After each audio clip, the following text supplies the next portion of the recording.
Is it just me, or does YouTube feel like a seller's platform lately? I bought this knife the other day. Highly recommended from an electrical tool channel. And I gotta tell you, I spent more time worrying if this was up or down than I did using the tool. This thing is way too sensitive for safety. Also, no blade storage, pretty heavy. All in all, not worth my money or yours. Seems like there's a lot of affiliate links and affiliate recommendations. I just opted out of an email. I got sent an email saying that they would automatically recommend tools that I show on long format videos for you guys down below.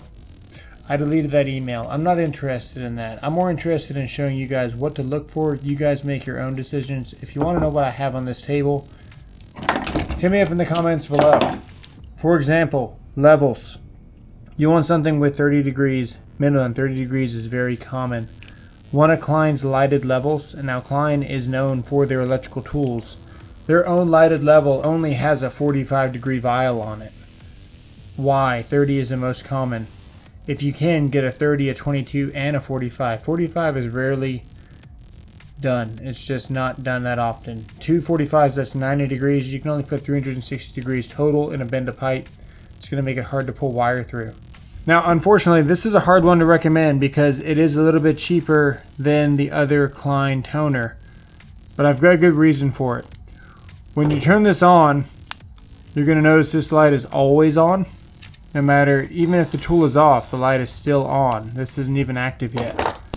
If we turn it to tone, you're going to get a noise as I get closer. But this light's always on, so you're not able to tone based on the sensitivity. We know from all the consistency of my videos that you want to tone based on the signal strength here with the light. You can see as you actually get close, the light turns on. This is a waste of your money. These here, had a helper that bought these. He bought them because of the YouTube clout. Don't get caught up in the YouTube sales pitch. These are good, they do cut nice, they strip good, but that's where the honeymoon phase is over because that's all they're good for. They're really not great at everything. They're definitely shaped more like an everything plier. Some people like these because they do cut screws nicely, but they don't cut any better than the other ones, and you can barely get wire in there without fighting this bump. They're just not fast for repetitive work. If you are new and starting out, I don't recommend combo pliers anyway. If I had to recommend some, I would say get these Kleins. They crimp, they strip, they shear the screws, and they can be used as a hammer. These are really good strippers. I was wrong about Milwaukee tools during the beginning. I bought the ones with the wider flat portion, much like these Knipex, and they really weren't great. These are actually really nice. These can replace your needle nose pliers. They strip very nicely. I knocked off the portion here that made this really easy to accidentally flip down. Highly recommend you guys bust that off as well. I have no regrets because you can still access them and you lock them and they don't get bumped. These are great once you do this. Things like this, it's not hard to tell you that these are some of the strongest, most lasting, taking abuse screwdrivers that you're going to find. The Kleins are above average for quality. Get the flat shank, throw a reamer on it, you got a combo screwdriver. Very nice.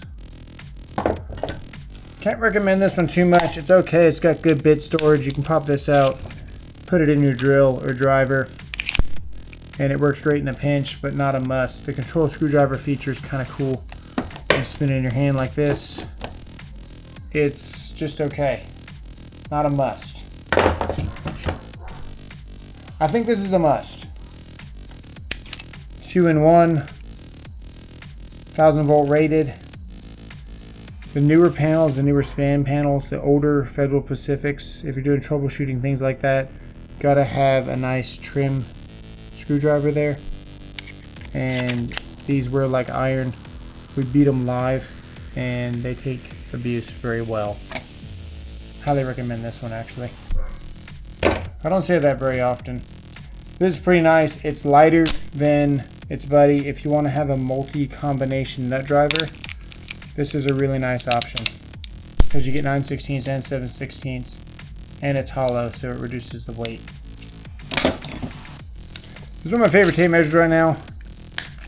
13-foot standout. Magnet pops off. Magnet pops back on. It's been really nice. This is where I messed up. I was not paying attention. I don't know when they started doing this. I can't recommend this one anymore. So I do apologize for that if you bought this. The 3/8 portion here is flat, and the 5/16 that's useless protrudes out like a socket. This is essential for strut straps. It's still good on the 7/16 and the 1/2 inch side, so this is still great. I would love to see the 3/8 protrude out like a socket so you get that benefit. It's still a good wrench, but it's not what I thought it was, so it kind of bugs me. If that's all you can find, it's still going to be worth your money because of the 7/16 for Minderlac straps and the 1/2 inch for strut straps. I wish this was not flat. I don't know what else to tell you about the Knipex. We've beat on them. We've abused them. They last. They're quick. These are just the golden standard. Volt Claw is great. You can grab wires, pull them off of hot breakers, things like that. I really like my Volt Claw. Have not played with this Milwaukee Fastback enough to tell you how good it is. It is a Milwaukee Fastback, but I mess with the Gen 1 and Gen 2. We're probably on like Gen 5. This one does not have the stupid screwdriver in the back. I think that's key. Extra weight. It's not really great at being a screwdriver, which means it's probably not really great at being a knife either. Things that are double purpose have a hard time being good at both things at the same time, with exception to this, because you literally flip this out and you get the feature of both. This one's kind of cool. 3/8, 5/16, all the tips. This side here is a magnet. I think this is really smart, and this has been a really nice addition for Klein. I'll go ahead and throw this in a Veto to show you how it all fits. This is the MP2X. I don't really recommend a whole bunch of bags. I guess I'm kind of recommending this one. This one's pretty nice. It's $100. There are cheaper out there, but everything that you put in here, it just fits. You're not really fighting anything, and this has been really nice. So we're gonna load this up for you so you guys can see how it all fits very quickly. Everything has a spot without really fighting it too bad, and it's just been a great bag. Can you please get in there, sir?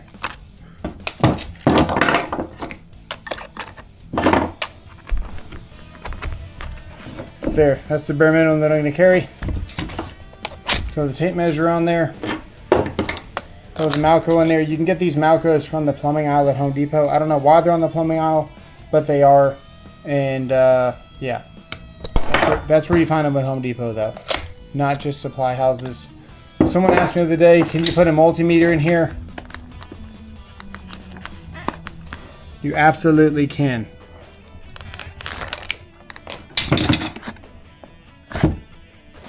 We still have one more slot there. I forgot to put this there. There you go. Fully loaded out. Very nice. Let's load the Klein for you guys. Let's get all this out. See what you guys think about it. So it's a $100 pouch.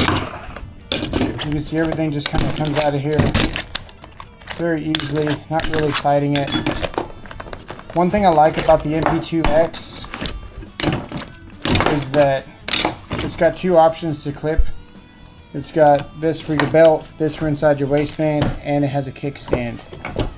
Rears like iron, hollow down here so your longer screwdrivers and stuff can protrude all the way down. It's got good options.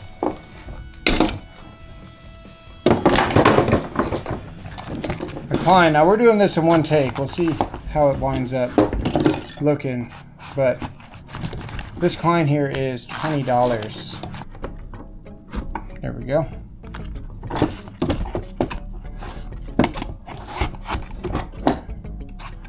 fairly new to this pouch, so I haven't really loaded it a whole bunch, so I don't exactly know how everything likes to sit.